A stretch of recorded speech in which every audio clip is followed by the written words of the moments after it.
Muchísimas gracias, Anabel. De inmediato damos la bienvenida a la doctora Cristi Tineo, cirujana bariátrica. Ella nos va a orientar quiénes son candidatos, exactamente qué es la obesidad, que muchos ignoramos también lo que es este término. Bienvenida, doctora. Hola, muchísimas gracias al equipo por la invitación para hablar de este tema que me apasiona tanto siempre. Qué bueno, qué bueno. Y bueno, de inmediato pues vamos a entrar en materia. Claro, al inicio yo dije que veía como que la cirugía bariátrica se había tornado en buen dominicano un relajo. Muchas personas que uno considera, o sea, no soy profesional en el área, pero yo digo, concho, tiene muy pocas libras que bajar y se va a hacer una intervención drástica, porque ya esto es drástico, es cortarse el estómago.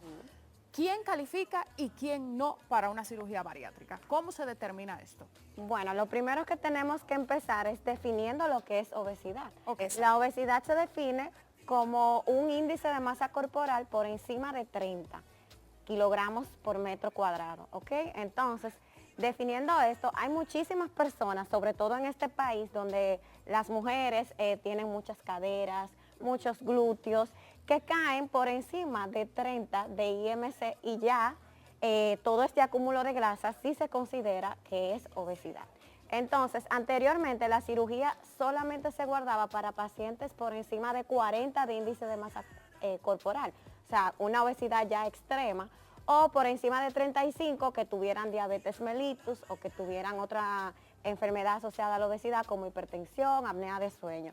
Pero hoy en día, ya hace más de 5 años que se recomienda la cirugía a partir de obesidad grado 1, para así evitar el riesgo que conlleva que el paciente avance en una obesidad que ya sí le pueda provocar otras enfermedades como la diabetes, hipertensión, muchos tipos de cánceres y muchas otras enfermedades más asociadas. Por eso hoy vemos que ya estamos operando a pacientes que quizás la gente no lo considera obesos, pero que sí están obesos, pero en beneficio y tiempo y riesgo se considera mejor operar desde el inicio que esperar a que el paciente avance. Y a que se le presenten también estas complicaciones de salud. Doctora, ¿a partir de qué edad una persona puede realizarse esta cirugía? ¿Qué es lo más joven que se la podría realizar? Bueno, fíjate, existe un rango de edad que va entre los 14 hasta los 60 años. Claro, cada caso se debe de ver individual. Por encima de los 60 años sí se podría operar si el paciente está en buen estado general.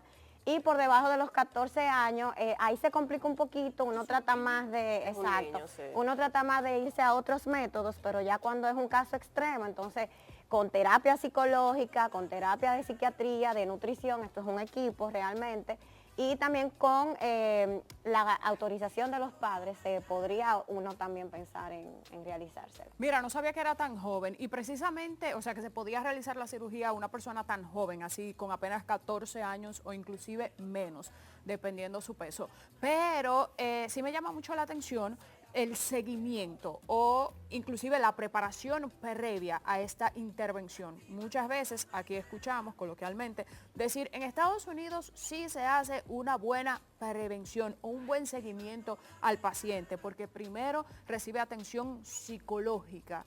¿Existe sí en República Dominicana y cuál es la rigurosidad con la que se hace? Bueno, fíjate que es muy importante tú saber, primero voy a hablar de esto, elegir a la persona que te va a realizar una cirugía, que de verdad esté formada para eso. En el caso de nosotros tenemos un equipo con psicólogo, con psiquiatra, nutrición, gastroenterólogo, cardiólogos, todo un equipo. Y yo hago mucho hincapié en la preparación prequirúrgica, o sea, antes de la cirugía y también después. Hay pacientes, por ejemplo, que me han llegado con 500 libras, y ellos se quieren operar y operarse ya. Entonces yo le digo, no, tranquilo, vamos a bajar un poco de peso, eso te va a ayudar muchísimo con las complicaciones que pueden haber en la cirugía. Se me ponen bravos, pero es lo ideal. Entonces sí, tenemos para esos pacientes previamente una terapia psicológica, una terapia con el nutriólogo, con el psiquiatra también, porque fíjate que cuando tú haces esto, luego de la cirugía el paciente se adapta más fácil a los cambios que va a tener. También en el seguimiento hago mucho hincapié con mis pacientes, les digo, la cirugía es una herramienta muy buena que tenemos, pero una vez tú regreses a tus hábitos anteriores, puedes volver a retomar el peso. Entonces, Sí.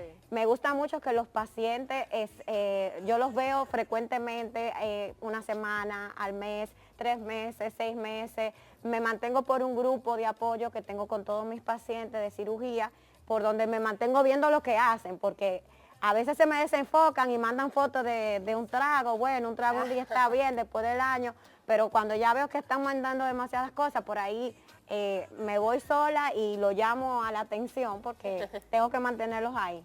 Bueno, y me imagino, voy a hacer este comentario antes de la pregunta, me imagino que a la doctora también le ha tocado ver muchos casos de algunos que descubren el truquito. Yo tenía una amiga que ella conoció un truquito, ella comía un chin ahora, un chin en un rato para seguir comiendo porque tenía un problema de adicción a la comida. Me imagino que también Exactamente. le ha tocado este tipo de pacientes. Y bueno, sabemos que hay una notable mejoría desde que empezamos a perder peso en cuanto a esas complicaciones que se presentan con el sobrepeso, que si hipertensión, que si diabetes. Entonces, ¿a partir de qué momento ya el paciente empieza a ver esa mejoría luego de realizarse la cirugía? Bueno, pues te cuento que hasta el otro día, vamos a decir, porque esto no solamente va a depender de la pérdida de peso, sino también que luego de una cirugía bariátrica hay un reequilibrio hormonal importante. Entonces hay muchas hormonas que vuelven a su estado normal y eso ayuda, por ejemplo, a que inmediatamente el paciente tenga niveles de glucosa más bajos en sangre. Por ejemplo, tuve una paciente que era intolerante a la glucosa, todavía no era diabética, una joven de 29 años con una obesidad, vamos a decir, moderada, pero ya tenía apnea de sueño y también tenía intolerancia a la glucosa.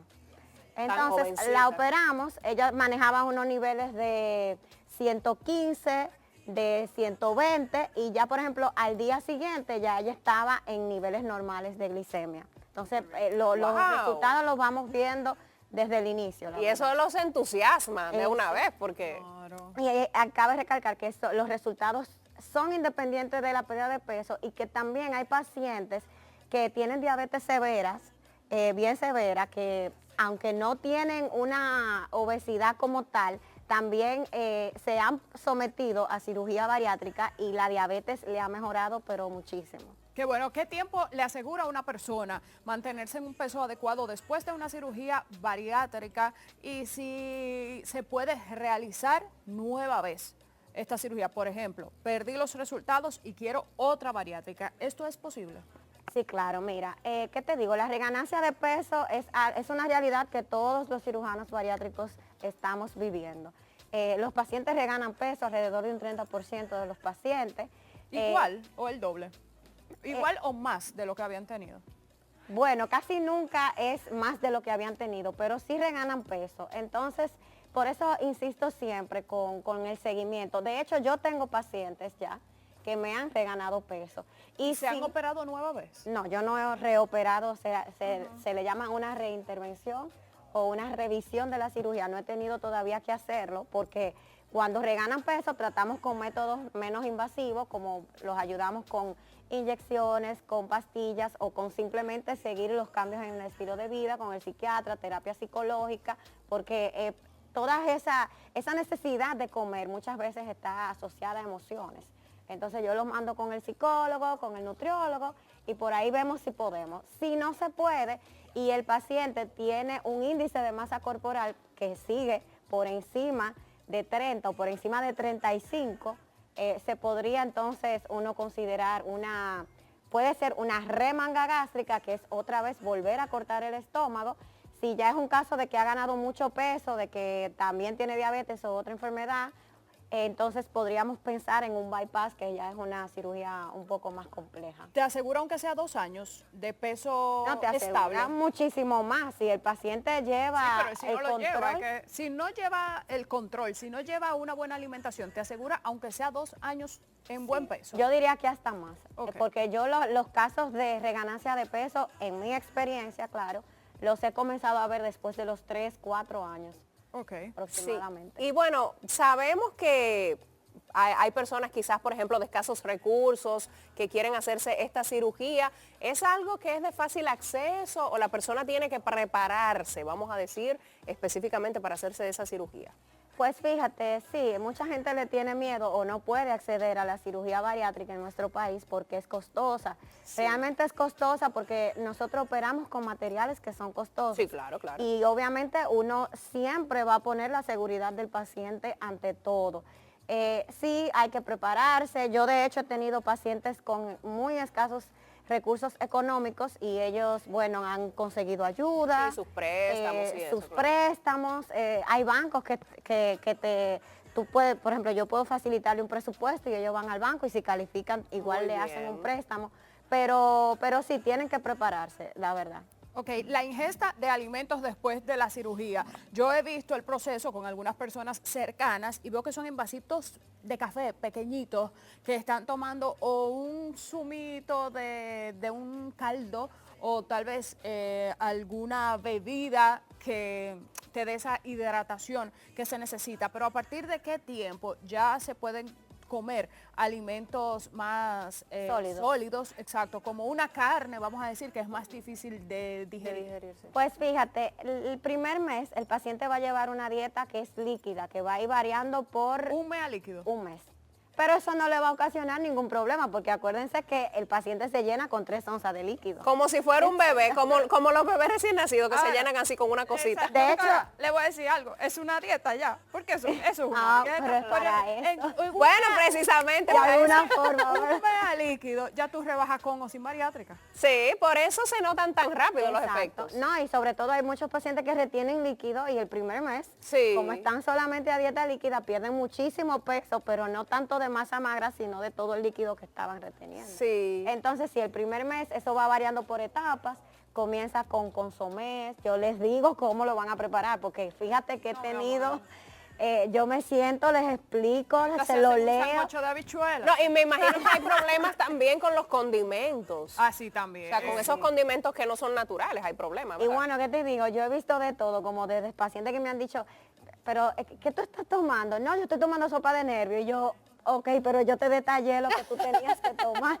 Y Ay, luego he hombre. visto que me toman, no, porque yo me tomo un yoga en frozen, esos líquidos, y yo, ay Dios mío, yo me voy a morir, me va a dar un Sueladito de una infarto. vez. Ay, ay, ay. Pero bueno, sí. es helado. El primer mes es básicamente sopitas, calditos, y ya al mes comienzan con comida más sólida.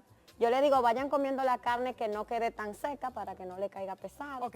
Y así entonces introducimos ya los alimentos sólidos. Sí, prácticamente así como los niños. Doctora, y estos pacientes que tienen problemas de adicción, porque realmente mencionamos adicción y de una vez uno piensa tabaco, etcétera, pero, por ejemplo, hay personas que tienen adicción a los refrescos de cola, por ejemplo, para no mencionar una marca, ese refresco de Yo cola tenía muy famoso. una. Entonces, ¿cómo lo manejan? Porque tienen una adicción que a veces hasta se esconden para consumirlo. Totalmente, mira, eso es muy peligroso porque después de la cirugía, por ejemplo, eso me puede influenciar en la cicatrización del estómago. Entonces, algo que yo de verdad insisto mucho en que no me tomen bebidas carbonatadas, bebidas nada picante, nada con Y pimienta. es importante que no lo tengan en la casa si tienen un Obvio. problema de adicción, Y ¿verdad? sí, totalmente. Y eso también, fíjate que por eso es bueno el prequirúrgico, que el paciente vaya al psicólogo, que se siente con el psiquiatra, porque esas son adicciones que hay que tratar antes de hacerse la cirugía. Eso es cierto, señores, simplemente con una dieta normal, uno en su casa, si tiene el producto, uno se puede pasar el día entero sin consumirlo y como que en la noche te llega esa ansiedad que tú quieres beberte todo, el refresco, la ¿Qué es lo que pasa? ¿Qué es lo que tienen las noches? Dios mío. como que te da eso, pero lo mejor es no tenerlo en la casa y es difícil si uno vive acompañado y otras Claro. personas sí consumen ese tipo de alimentos, pero Totalmente. nada, señores, a restringirnos, a buscar ayuda de un profesional como la doctora Tineo, cirujana bariátrica, que se encuentra usted en la Ciudad Corazón, en Santiago. En Santiago. Muchísimas gracias por estar aquí con nosotros, buenos y válidos sus comentarios y más con una cirugía tan buscada últimamente y que arregla y cambia tantas vidas. Cambia vidas. Gracias, doctora.